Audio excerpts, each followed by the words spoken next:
tonggak penajaman pikiran dan perilaku manusia. Pemerintah Provinsi Bali akan bentuk satuan tugas atau Satgas Layang-Layang untuk edukasi masyarakat.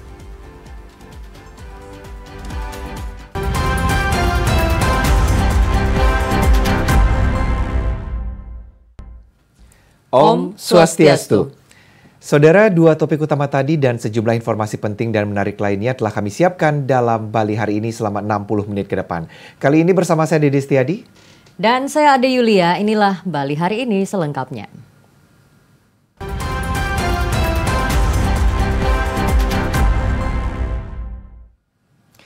Kami awali Bali hari ini dengan informasi terkait umat Hindu yang kembali merayakan Rahina Tumpak Landep pada Sabtu 27 Juli 2024. Momentum perayaan Tumpak Landep ini pun menjadi tonggak penajaman pikiran serta perilaku manusia berlandaskan nilai-nilai agama.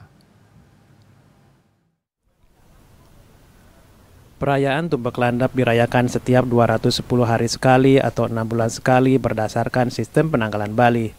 Tumpak Landep menjadi momen pemujaan terhadap ide Sang Hyang Widiwasa dalam manifestinya sebagai Sang Hyang Siwa Pasupati yang menjadi simbol kecerdasan dan kecermatan.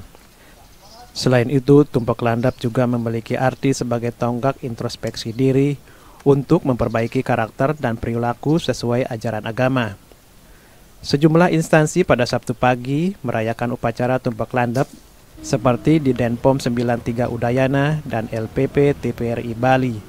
Dan Denpom 93 Udayana Letkol CPM Gusti Krishna berharap melalui upacara ini diharapkan memberikan keberkahan kepada seluruh prajurit di lingkungan Udayana dalam melaksanakan setiap tugasnya.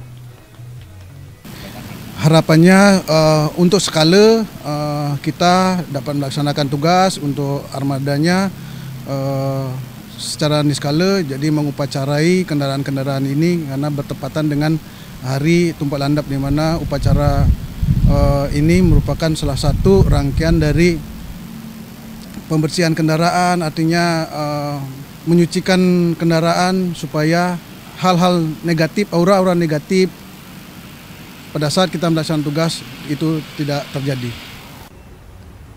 Upacara Tumpak Landep diawali dengan proses penyucian sebelum dilanjutkan dengan pembacaan doa. Upacara Tumpak Landep ini pun diharapkan menjadi momentum untuk mengasah cita, budi, dan pikiran, serta mencegah kebodohan, kegelapan, dan kesengsaraan dalam hidup. Haris dan Agus Slamet melaporkan. Pada upacara Tumpak Landep yang berlangsung hari ini, keris pusaka Raja Karangasem bersama pusaka kerajaan lainnya disucikan. Proses penyucian dan upacara ini dilaksanakan sejumlah sulinggih di Puri Agung Karangasem. Keris pusaka Raja Karangasem Anak Agung Anglurah Ketut Karangasem yang bernama keris Ki Baru Upas bersama 7 pusaka kerajaan lainnya disucikan dan diupacarai. Proses penyucian dilakukan seorang sulinggih dengan cara diwangsuh atau dibersihkan menggunakan air suci dari kelapa, air laut, air kelebutan, dan air kumkuman. Setelah seluruh pusaka kerajaan disucikan, baru kemudian dilanjutkan dengan upacara pemujaan dan ditutup persembahyangan bersama. Pusaka peninggalan Raja Karangasem sendiri memiliki nama berbeda-beda, yakni keris Bedawang Nale, keris Ki Mumbul, keris Sekar Gadung, keris Garawinotan, keris Jaga Satru, keris Sekar Tanjung, keris Ki Selingsing, keris Ki Rengit, dan keris Ki Bajurante. Sebenarnya banyak sekali pusaka yang diupacarakan pada hari ini. Sebenarnya yang menjadi pusaka-pusaka utama itu yang hadir itu sekitar 8 pusaka sebagai warisan dari raja kepada putra-putra beliau, dan juga keris pusaka raja sendiri pun ikut dalam upacara ini. Ada apa nama keris yang dipegang oleh raja? Nama keris pusaka raja itu namanya Ki Baru Upas. Yang upas itu artinya adalah racun.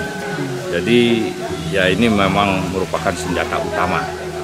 Upacara penyucian ini secara rutin dilaksanakan setiap perayaan Hari Suci Tumpak Landep yang bertujuan menjaga tuah pusaka serta bermakna menjaga ketajaman pikiran. Upacara ini dihadiri seluruh keluarga besar Puri Karangasem. Andi Hussein melaporkan. Bagi masyarakat Bali, keris yang banyak memiliki lekukan di sisi pinggirnya menjadi sebuah benda pusaka dan senjata perang saat melawan penjajah. Hingga kini, keris menjadi perlambang kekuatan dan simbol kekuasaan. 2, 3. Secara historis, keris Bali adalah bagian dari peninggalan kekuasaan Kerajaan Majapahit. Pengaruh kebudayaan Majapahit ini sangat kuat, sehingga alat perang seperti keris diadopsi pula oleh kerajaan-kerajaan di Pulau Dewata. Secara filosofis, keris Bali memiliki perlambang nilai ajaran kehidupan agama Hindu. Keris Bali adalah salah satu warisan kuno yang keberadaannya masih diminati kalangan pecinta seni keris. Bahkan hingga kini, beberapa pembuat keris Bali masih bertahan, meski jumlahnya dapat dihitung jari. Proses pembuatan keris pun tidak terlepas dari adat dan kepercayaan Hindu Bali. Keunikan dan kesakralan keris Bali membuat orang mencarinya, baik untuk kepentingan ritual atau sekedar untuk dikoleksi. Di Kabupaten Klungkung, keris berkaitan dengan masa kerajaan Gel-Gel dan Klungkung. Keris dan pemedal agung menjadi lambang pemerintah daerah. Guna memuliakan keris ini, Dinas Kebudayaan Kabupaten Klungkung menggelar pameran keris di Museum Semarajaya. Menurut Sekretaris Daerah Kabupaten Klungkung, keris memiliki makna ketajaman pikiran yang perlu diimplementasikan pada generasi muda. Saya sangat apresiasi terkait dengan pameran keris. Bukan dari pamerannya, tapi makna daripada pameran adalah untuk memperkenalkan budaya kita yang dulu sudah diciptakan oleh leluhur kita kepada generasi muda atau generasi penerus. Melaksanakan pameran ini, adapun jumlah keris yang kita pamerkan dan pusaka Bali yang kita pamerkan sebanyak 125 jenis. Silakan nanti dilihat bersama-sama. Adapun tujuan pelaksanaan ini adalah untuk mengimplementasikan undang-undang pemajuan kebudayaan yang mempunyai 4 pilar. Pameran keris pusaka dan tombak ini juga serangkaian perayaan Hari Tumpek Landep. Menurut kepercayaan masyarakat Bali, proses pembuatan senjata tradisional di Bali menggunakan duase atau hari baik, terutama untuk senjata yang dipakai sebagai pelengkap upacara, baik upacara Dewa Yadnya maupun upacara Manusa Yadnya. Kusetiawan melaporkan. Beralih ke informasi lain, Saudara. Pemerintah Provinsi Bali akan membentuk satuan tugas atau Satgas Layang-Layang pasca jatuhnya helikopter wisata di Pantai Suluban, Desa Pecatu, Badung. Satgas ini dibentuk untuk mengedukasi masyarakat terkait bahaya bermain layang-layang di zona terlarang. Pasca kejadian jatuhnya helikopter wisata yang diduga kuat akibat terlilit tali layang-layang, pemerintah Provinsi Bali akan membentuk Satgas Layang-Layang. Satgas ini melibatkan Dinas Perhubungan, Satpol PP baik provinsi dan kota, Dinas Pemajuan Masyarakat Adat, Otban, Lanut dan PLN, serta lembaga terkait lainnya. Satgas ini dibentuk untuk menyosialisasikan dan mengedukasi masyarakat terkait peraturan penerbangan layang-layang yang dimuat dalam Perda Provinsi Bali Nomor 9 Tahun 2000. Kepala Dinas Pemajuan Masyarakat Adat Provinsi Bali, I Gusti Agung Ketut Kartika Jaya Seputra mengatakan, Dinas Pemajuan Masyarakat Adat terlibat dalam Satgas ini untuk melakukan fungsi pengawasan pada tingkat desa adat. Karena kalau kita melihat pemerintahan kan sampai di desa adat, jadi ada desa. Jadi dalam konteks ini, pengamanan ini, jadi semua stakeholder harus terlibat. Kalau saya mulai dari desa adat, kemudian desa dinas, kemudian Bapak Camat, Bapak Bupati, Wali Kota sampai Gubernur. Jadi harus semua berperan aktif dalam hal bagaimana kita menciptakan keamanan di Bali, termasuk penerbangan dan permainan tradisi ini. Selain itu, Satgas ini dibentuk sebagai salah satu solusi jangka pendek pasca jatuhnya helikopter wisata di kawasan Pantai Suluban, Desa Pecatu. Untuk solusi jangka panjang, pemerintah Provinsi Bali akan kembali meninjau peraturan terkait penerbangan layang-layang. Prisma dan Pramudia melaporkan. Beralih ke informasi lainnya, Saudara, meski menuai keprihatinan maraknya warga negara asing yang melanggar aturan keimigrasian hingga melakukan aksi kriminalitas di Bali, menjadi pendorong pihak imigrasi Ngurah Rai meningkatkan pengawasan terhadap orang asing. Semua komponen masyarakat termasuk pelaku pariwisata di Bali diajak melaporkan adanya orang asing yang melanggar aturan melalui kanal informasi maupun media sosial kantor imigrasi Ngurah Rai. Pasca penggerebekan laboratorium narkoba di wilayah Gianyar yang melibatkan warga negara asing dalam kasus tersebut, pihak kantor imigrasi kelas 1 khusus Ngurah Rai berupaya meningkatkan pengawasan orang asing. Kepala Kantor Imigrasi Ngurah Rai, Suhendra, menyatakan jajaran imigrasi Ngurah Rai melalui kerjasama antar instansi akan gencar melakukan pengawasan terhadap warga negara asing atau WNA untuk memastikan setiap WNA memiliki izin tinggal sesuai dengan peruntukannya. Agar tidak mencoreng nama Bali sebagai destinasi wisata dunia, pihak imigrasi Ngurah Rai juga mengajak masyarakat, termasuk pelaku pariwisata di Bali, untuk melaporkan adanya orang asing yang melakukan kegiatan yang diduga berbahaya ke kanal informasi maupun media sosial kantor imigrasi Ngurah Rai. Upaya kerjasama dengan berbagai pihak ini diharapkan dapat memperkuat kolaborasi antar instansi dalam menjaga keamanan dan ketertiban di Bali. Orang asing di lingkungannya melakukan kegiatan yang patut diduga berbahaya atau patut diduga melakukan kegiatan yang tidak sesuai bisa menginformasikan melalui kanal informasi kantor imigrasi Ngurah Rai yang ada di Bali atau kantor imigrasi yang terdekat di wilayah itu. Kantor Imigrasi kelas 1 khusus Ngurah Rai mencatat selama kurun waktu Januari hingga Juli 2024, tindakan administrasi keimigrasian sudah dilakukan kepada 207 WNA dengan 3 negara tertinggi meliputi 23 WNA asal Nigeria, Amerika Serikat 12 orang, dan Australia 10 orang. Berdasarkan jenis pelanggaran paling banyak terjadi karena melebihi izin tinggal dan kasus lainnya karena tidak menaati aturan perundang-undangan. Indra Wijaya melaporkan. Saudara, pemerintah Kota Denpasar mendukung Ranperda inisiatif DPRD Kota Denpasar tentang perlindungan tumbuhan dan hewan untuk upakara pancayatnya. Hal tersebut ditekankan dalam rapat paripurna ke-18 masa persidangan kedua tahun 2024 pada Jumat siang.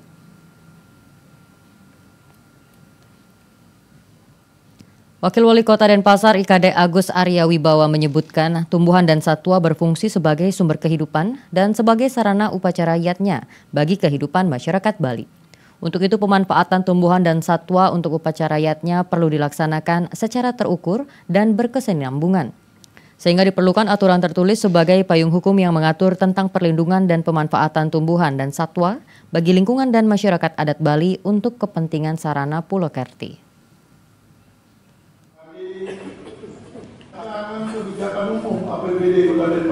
Secara proses pembentukan peraturan daerah telah dilaksanakan dengan kerjasama yang baik antara DPRD Kota Denpasar bersama pemerintah Kota Denpasar, mulai dari tahapan perencanaan sampai dengan pembahasan. Ditambahkan pula, Ranperda tentang perlindungan tumbuhan dan hewan untuk upakara pancayatnya merupakan bentuk dukungan pemerintah daerah dalam memberikan kepastian hukum, serta landasan pengaturan yang komprehensif terhadap perlindungan tumbuhan dan hewan untuk upakara pancayatnya di Kota Denpasar.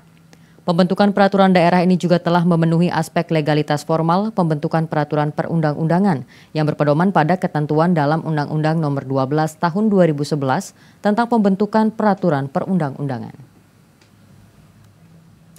Saudara, Bali hari ini akan segera kembali dengan informasi Maestro Permainan Anak, ciptakan permainan untuk anak disabilitas. Tetaplah bersama kami.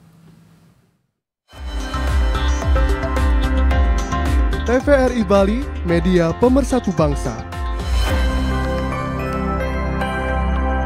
Ini adikku, umurnya cuma beda 1 tahun dariku, tapi selalu minta dibantu.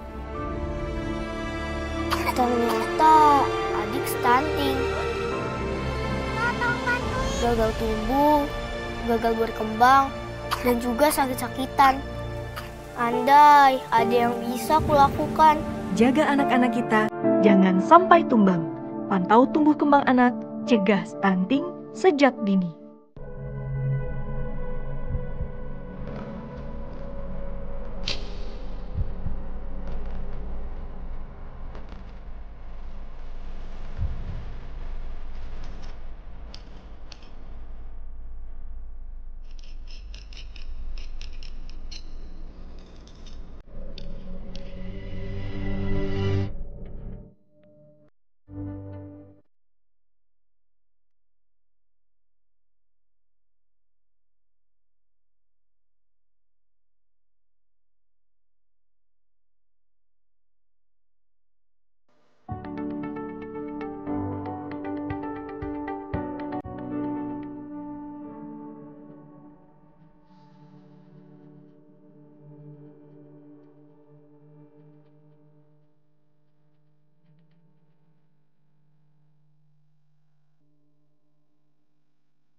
Anda kembali menyaksikan Bali hari ini. Saudara, maestro permainan anak Made Taro menciptakan permainan pompongan, sebuah permainan anak yang dapat dimainkan oleh anak disabilitas. Hal ini terlihat saat gelaran Rare Bali Festival tahun 2024 bertajuk A Tribute to Made Taro di Taman Budaya Art Center Provinsi Bali.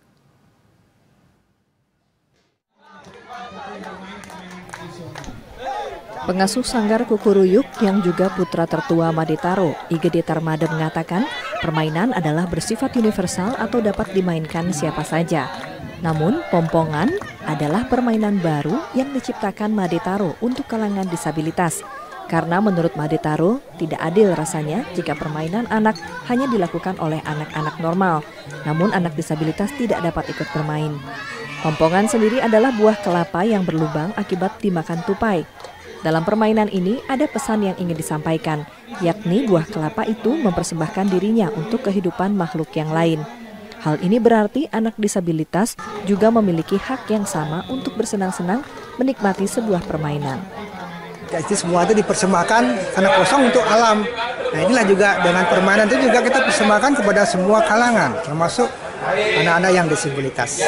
Mereka berhak untuk bahagia, mereka berhak untuk bersenang-senang, mereka berhak juga bersosialisasi. Dalam Rare Bali Festival ini akan mendokumentasikan 3 tutorial permainan anak karya maestro Made Taro, yakni keranjang duren permainan untuk anak perempuan, kulkul permainan untuk anak laki-laki, dan pompongan permainan untuk anak disabilitas.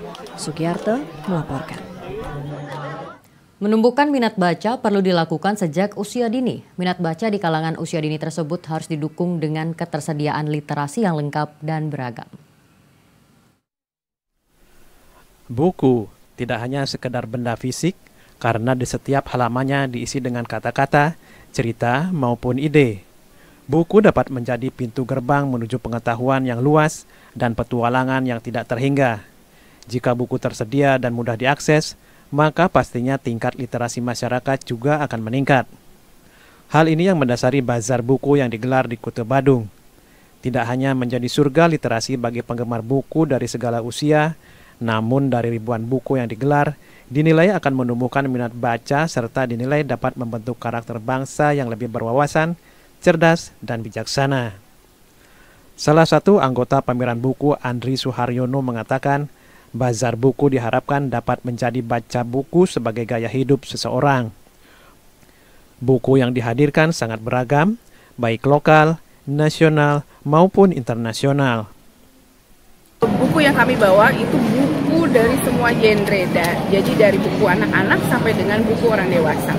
Buku itu juga bermacam-macam, buku anaknya ada buku aktivitas anak, kemudian buku mewarnai, dan semua buku itu merupakan hardcover, jadi bagus-bagus.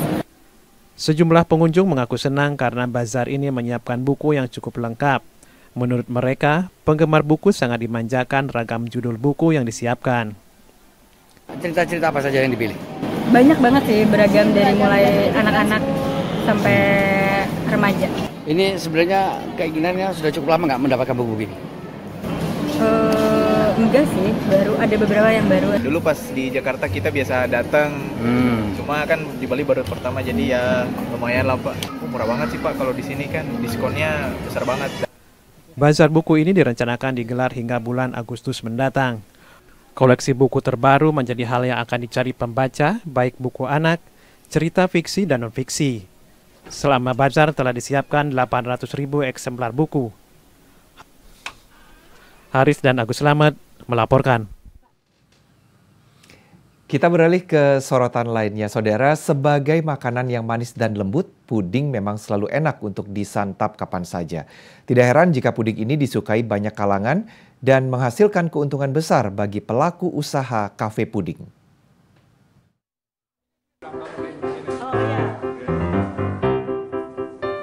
Puding biasanya menjadi makanan penutup atau camilan karena memiliki tekstur yang lembut dan rasa yang manis. Puding sendiri memiliki banyak variasi. Sebuah kafe puding di kawasan Buana Raya, Denpasar Barat menawarkan berbagai kreasi puding dengan karakter yang lucu dan menggemaskan. Ada puluhan kreasi puding yang dapat dinikmati dengan cita rasa enak dan bertekstur lembut. Salah satu puding yang menarik perhatian adalah Bear Bedtime.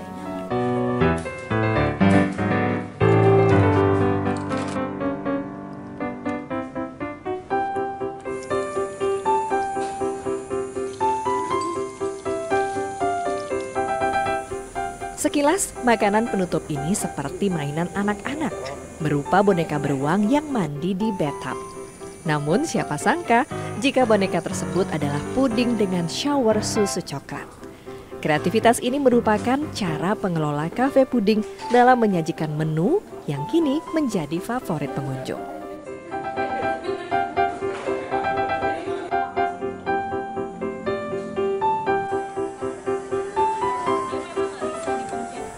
Tidak hanya Bear Bath Time, masih banyak lagi karakter-karakter yang lucu dibuat dan disajikan di sini.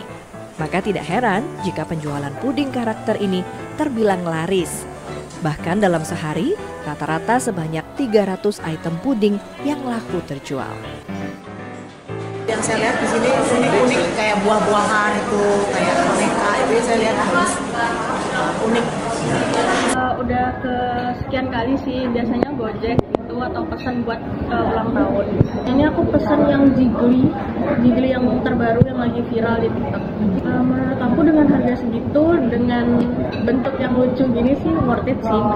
Biasanya untuk mainan anak-anak ya, tapi kita sulap untuk kenapa ini nggak bisa kita jadikan sebagai apa ya, tempat untuk naruh puding terus dikasih mandi susu, kayaknya lucu. Jadi dari situ sih awal mulanya. Jadi saya mengeluarkan produk ini, jadi rame, banyak yang penasaran pertama dan pengen coba karena belum ada sih seperti ini yang di Bali, itu belum ada. Satu sajian puding ini dijual bervariasi, mulai dari Rp6.000 untuk satu cup kecil hingga Rp450.000 yang berukuran besar dengan bentuk model dan karakter yang lucu dan unik. Yuda Maruta melaporkan. Dari yang manis-manis, kami akan mengajak Anda untuk mencicipi kuliner Nusantara yang kini tidak perlu jauh-jauh untuk mengelilingi Indonesia untuk menikmati berbagai menu masakan.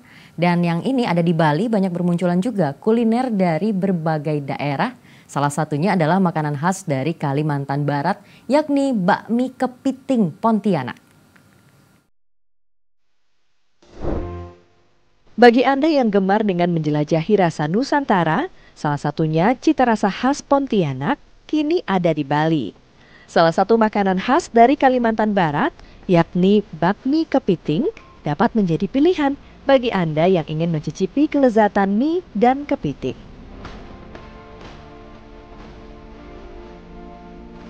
Di salah satu rumah makan di Denpasar, menjual bakmi kepiting Pontianak sejak 14 tahun silam. Satu porsi bakmi kepiting disajikan lengkap dengan udang rebus, bakso ikan, taburan daging kepiting, dan juga capit kepiting, serta berbagai topping lainnya. Bakmi ala Pontianak ini memiliki cita rasa yang unik karena berbeda dari bakmi pada umumnya. Bakmi khas Pontianak memiliki aroma khas seafood yang gurih dan sedap dari kepiting dan seafood, namun juga ada rasa manis dari ayam dan kuah kaldunya.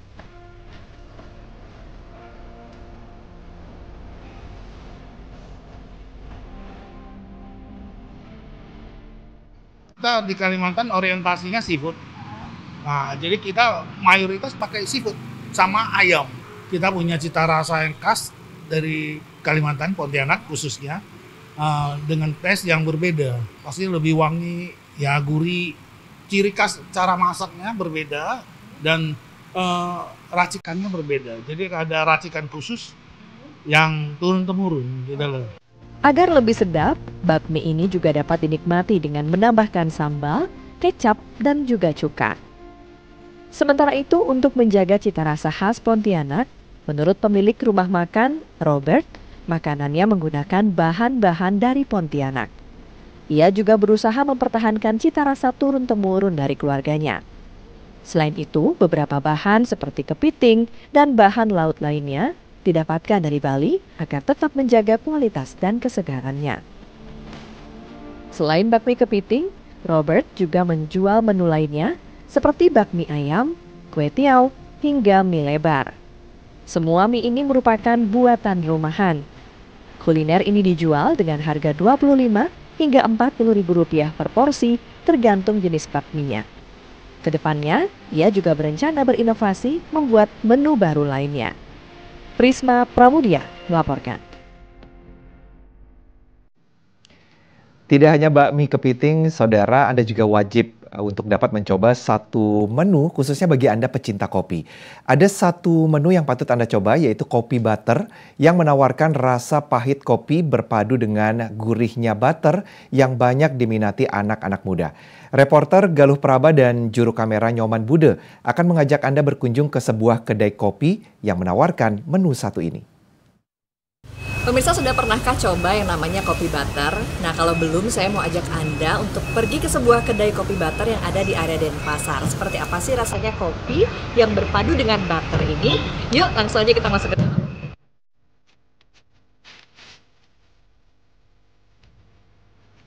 Sebuah kedai dengan nuansa khas oriental ramai dicari anak muda dan pecinta kopi saring. Kedai kopi butter yang berada di tengah kota Denpasar ini menawarkan varian kopi berbeda dengan kopi kekinian dibandingkan kedai kopi pada umumnya. Kopi butter dibuat dengan cara manual tanpa menggunakan mesin. Kopi akan diseduh terlebih dahulu dengan air panas, kemudian disaring. Kopi biasanya disaring sebanyak 2 kali untuk selanjutnya dipadukan dengan susu kental manis dan creamer untuk menambah sedikit rasa manis. Anda dapat mengatur manis pahitnya kopi yang ingin dinikmati tergantung selera. Setelah tercampur, barulah sepotong butter diletakkan di atas kopi yang perlahan akan mencair. Oh, kalau kopi butter tuh rasanya unik, Kak. Dia ada rasa-rasa creamy-nya karena perpaduan dengan mentega sama butternya. Tapi butternya sini bukan butter biasa yang digunakan untuk bikin kue. Butter kita di sini khusus untuk minum. Untuk favorit di sini tuh kebanyakan customer tuh sukanya kepada kopi butter. Disampingkan dengan kayak toast. Roti bakar kita yang paling disukai di sini, kayak toast namanya.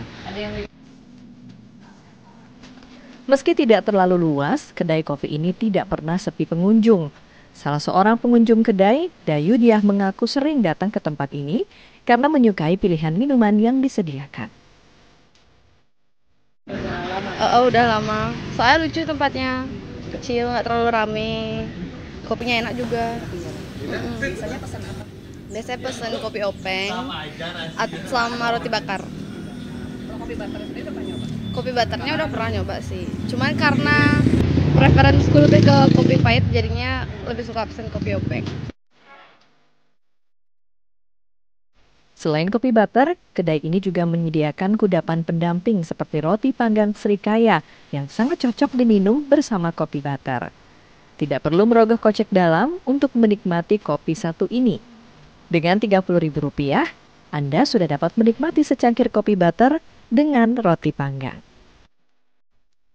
Akhirnya saya sudah mencoba nih kopi butter yang sekarang lagi hits di mana-mana, dan ternyata rasanya memang seenak itu loh pemirsa, gurih, manisnya pas, dan bisa diatur juga sesuai dengan keinginan pemirsa, apalagi ditemanin sama roti bakar ini, roti panggang yang semakin mantap dan semakin sempurna berpadu dengan enaknya kopi yang satu ini. Nah, kalau penasaran boleh dicoba nih di akhir pekan untuk mencari kopi butter di sekitar Anda. Galuh dan Bude melaporkan.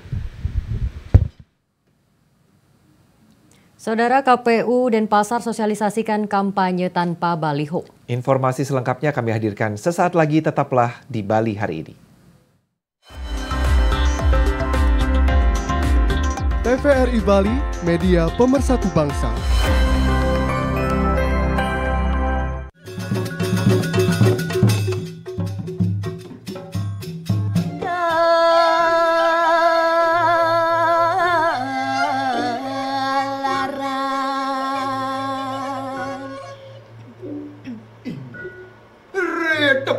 Yang makin ke cerita yang oleh sang Kawi Sastra.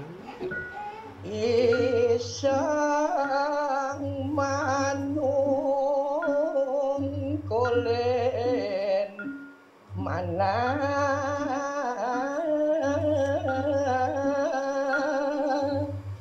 ini karatu idedane para pamiarsa TVRI Bali. Nyireng piarsa yang acara gegirang Nyabran Rahina Redite Ring TVRI Bali, media pemersatu bangsa. Rasa sayang,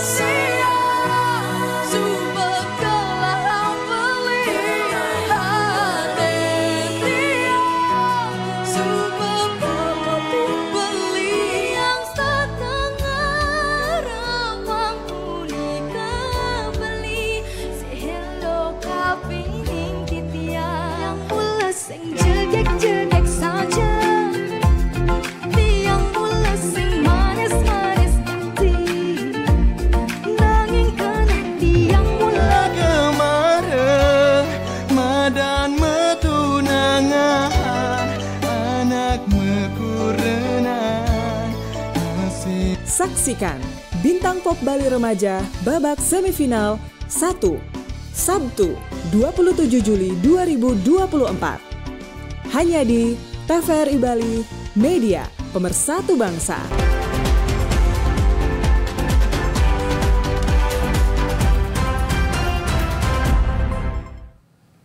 Terima kasih Anda masih bersama kami.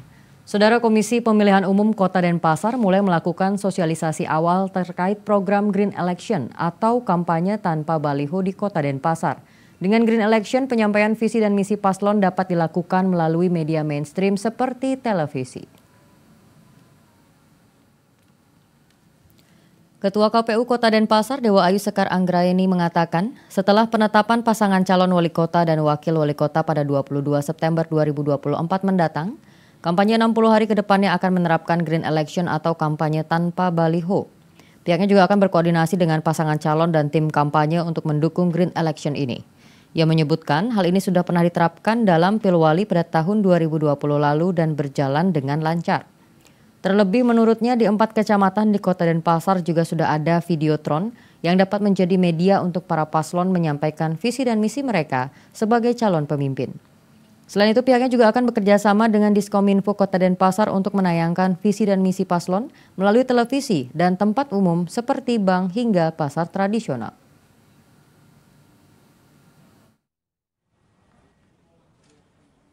Dan kami berharap di Pilkada 2024 ini hal itu bisa kami terapkan kembali, di mana nantinya kami akan berkoordinasi dengan pasangan calon atau tim kampanyenya untuk kiranya bisa mendukung kegiatan Green Election dengan menggunakan bahan-bahan sebagai alat peraga kampanye yang ramah lingkungan, artinya tidak berbahan plastik, dan bisa memanfaatkan sarana sosialisasi lainnya seperti videotron, media sosial, ataupun metode sosialisasi lainnya seperti tatap muka dan lain-lain.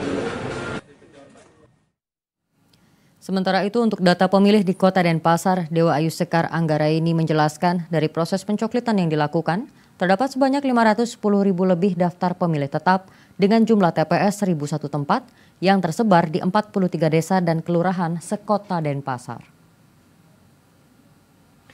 Bawaslu Kabupaten Karangasem menemukan sejumlah kesalahan saat proses coklit yang dilakukan oleh Panitia Pemutahiran Data Pemilih atau Pantarlih di beberapa kecamatan di Kabupaten Karangasem. Temuan ini merupakan hasil patroli kawal hak pilih yang dilakukan jajaran Bawaslu melalui uji petik. Sejak tahapan pencoklitan dimulai, Bawaslu Kabupaten Karangasem terus melakukan pengawasan melekat, terutama pada sub-tahapan pencocokan dan penelitian coklit yang dilakukan Pantarlih sejak tanggal 24 Juni hingga tanggal 24 Juli 2024. Dari hasil pengawasan Panwaslu Kecamatan dan Hasil pengawasan Panwaslu Kecamatan dan Panwaslu Kelurahan Desa dengan metode uji petik dan patroli kawal hak pilih ditemukan sejumlah kesalahan pencoklitan di sejumlah kecamatan. Temuan tersebut diantaranya pemilih yang sudah memenuhi syarat namun belum dicoklit, pemilih disabilitas yang sudah memenuhi syarat namun belum dicoklit, dan banyak pemilih yang sudah memenuhi syarat namun belum terdaftar sebagai pemilih. Selain itu, ada pula penulisan nama pemilih yang salah pada stiker coklit sebanyak 11 orang. Untuk mendapatkan data pemilih yang akurat, komprehensif dan mutakhir ini, Bawaslu juga melakukan sampling terhadap hasil coklit yang dilakukan oleh KPU, yaitu dengan menyampling 10 kakak per hari. Nah, dari hasil sampling itu juga Bawaslu juga mendapatkan ada 5 data pemilih yang memenuhi syarat tapi belum terdaftar dalam data pemilih tersebut. Dan juga ada 3 data pemilih yang memenuhi syarat tapi belum terdaftar dalam daftar pemilih. Itu sudah dilakukan secara perbaikan dan sudah dilakukan oleh KPU. Terkait temuan tersebut, Bawaslu Kabupaten Karangasem telah memberi rekomendasi kepada KPU untuk segera melakukan perbaikan data, sehingga mereka yang memiliki hak pilih dapat menggunakan hak pilihnya pada Pilkada tahun 2024 mendatang. Putra Widarsana melaporkan.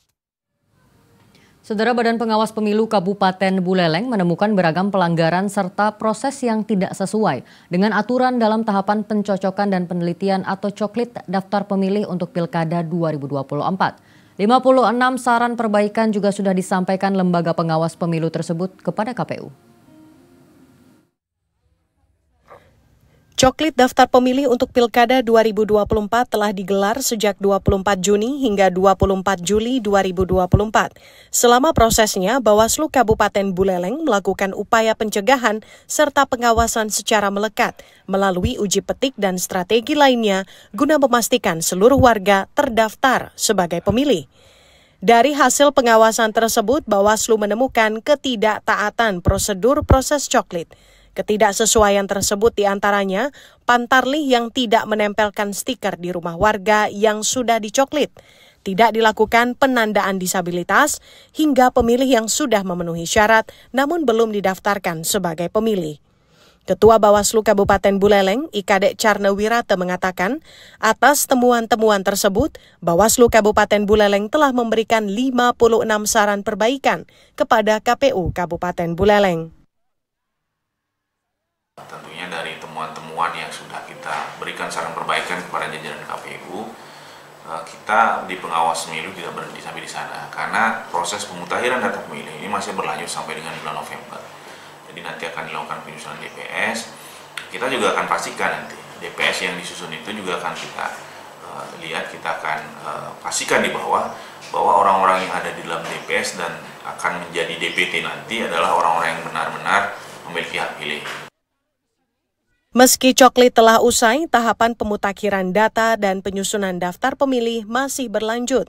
Untuk itu, Bawaslu Kabupaten Buleleng juga meminta partisipasi aktif masyarakat dan melapor jika menemukan dugaan pelanggaran ke Bawaslu Kabupaten Buleleng. Aan Darmawan melaporkan. Badan Pengawas Pemilu Bawaslu Kabupaten Badung menyiapkan langkah antisipasi jika ada masyarakat yang belum terdata sebagai pemilih. Sosialisasi terkait pengawasan partisipatif digencarkan guna mendorong keterlibatan masyarakat dalam pengawasan seluruh tahapan Pilkada serentak 2024. Bawaslu Kabupaten Badung terus menggencarkan kegiatan sosialisasi yang bertujuan mendorong keterlibatan masyarakat dalam pengawasan partisipatif seluruh tahapan Pilkada 2024 mendatang. Berbagai kelompok masyarakat pun mulai disasar Bawaslu, salah satunya kelompok nelayan di wilayah Badung Selatan.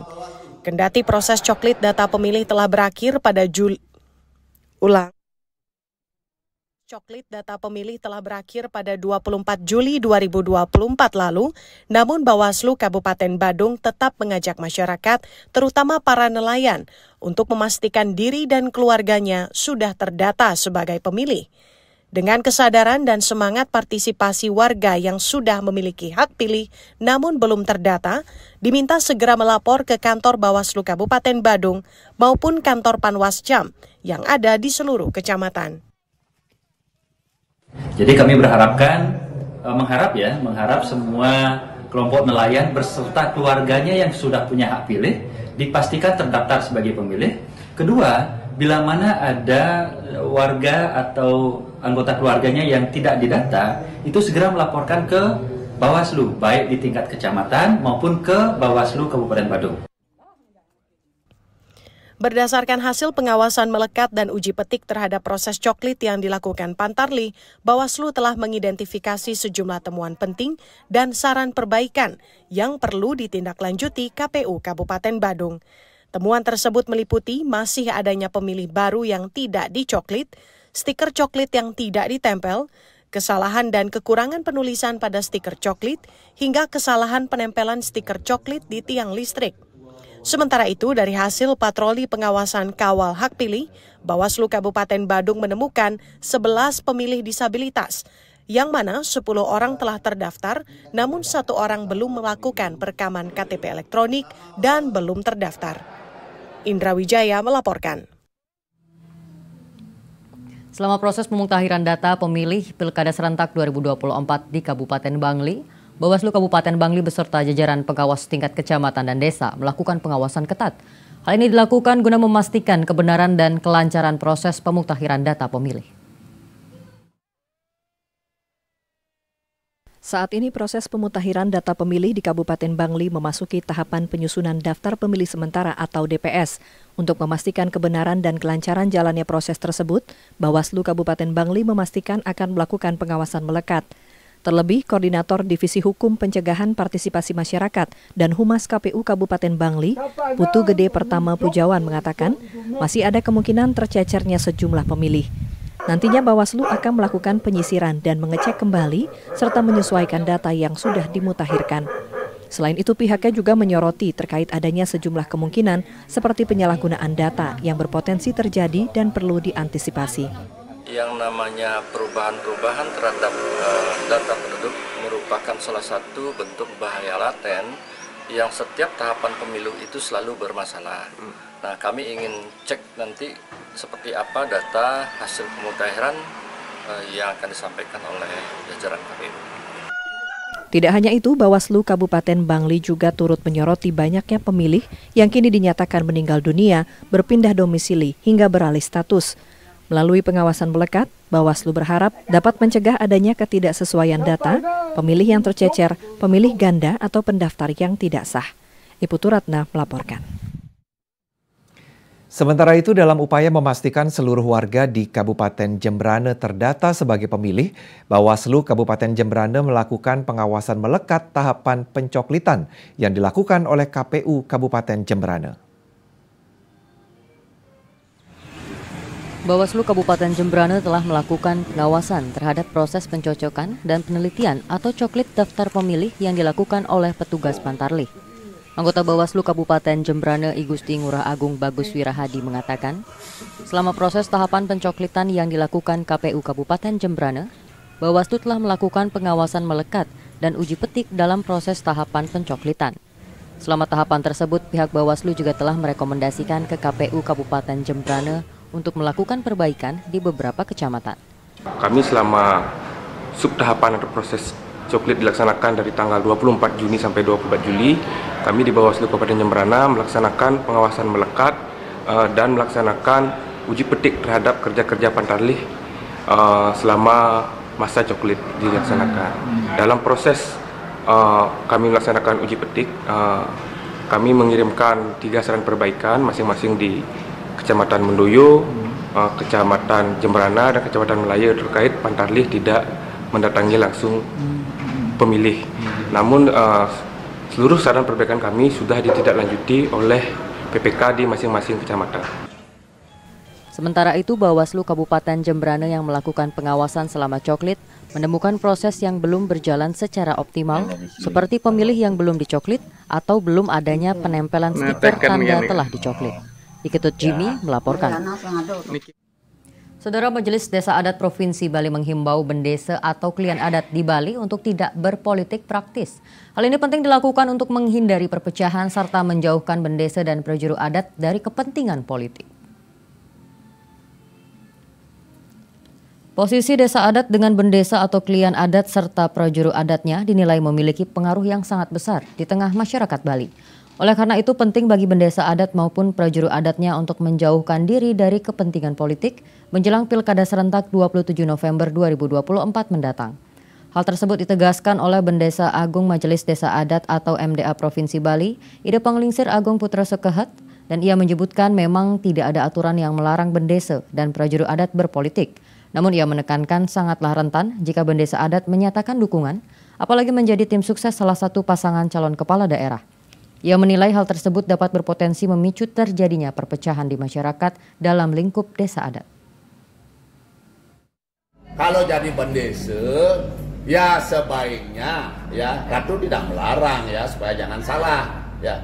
Tapi sebaiknya jangan berpolitik praktis. Bahkan jangan menjadi alat kepentingan politik. Nah, itu kita mesti berada di atas masyarakat kita semuanya, krama kita di desa-desa adat masalahnya tidak satu warna, ya ada merah, ada biru, ada kuning, ada hijau dan sebagainya kayak pelangi, ya kita menjadi pengayom.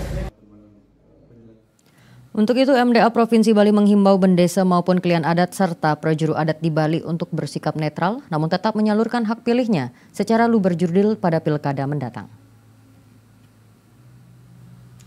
Sejumlah informasi menarik lainnya masih akan kami hadirkan sesaat lagi. Tetaplah bersama Bali hari ini. TVRI Bali, media pemersatu bangsa.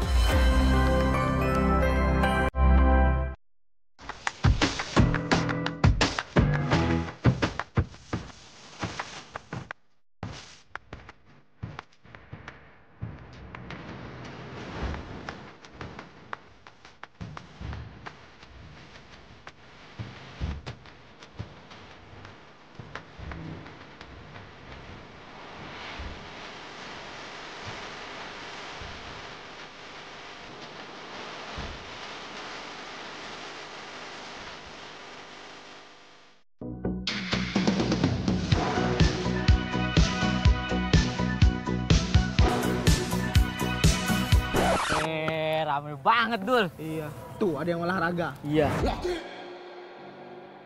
Laki! Nah, itu jogging tuh. Wih, ada yang latihan deh. Ngelukis, ada yang ngelukis, Bang. Mana? Dul, coba dulu kita nggak bersatu. Nggak bisa nih kayak gini. Iya juga ya. Persatuan adalah pilar utama yang menjaga Indonesia tetap kokoh. Perbedaan bukan halangan, perbedaan yang membuat kita menjadi satu. Karena kita Indonesia.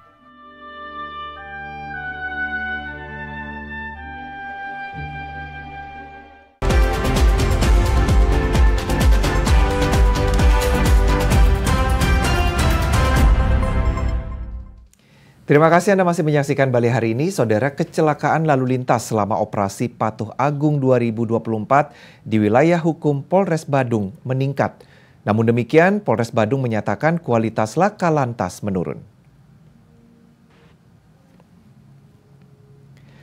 Catatan Satlantas Polres Badung menyebut selama digelarnya operasi Patuh Agung 2024 sejak 15 hingga 28 Juli 2024, telah terjadi 717 pelanggaran dengan 428 tindakan tilang yang dilakukan petugas, terbagi dalam 253 tilang elektronik dan 175 tilang manual serta 289 teguran. Pelanggaran juga dilakukan oleh warga asing yang diberikan tindakan tegas berupa teguran dan tilang. Sementara untuk kecelakaan lalu lintas, tercatat sebanyak 31 kejadian dengan korban luka ringan sebanyak 35 orang dan meninggal dunia sebanyak 1 korban jiwa. Kasat Lantas Polres Badung AKP Wayan Sugiante pada Jumat siang mengakui angka kecelakaan lalu lintas meningkat dibandingkan operasi Patuh sebelumnya. Namun demikian, kualitas kecelakaan disebut menurun, mengingat sebelumnya tercatat 3 korban jiwa, kini menurun menjadi 1 korban jiwa.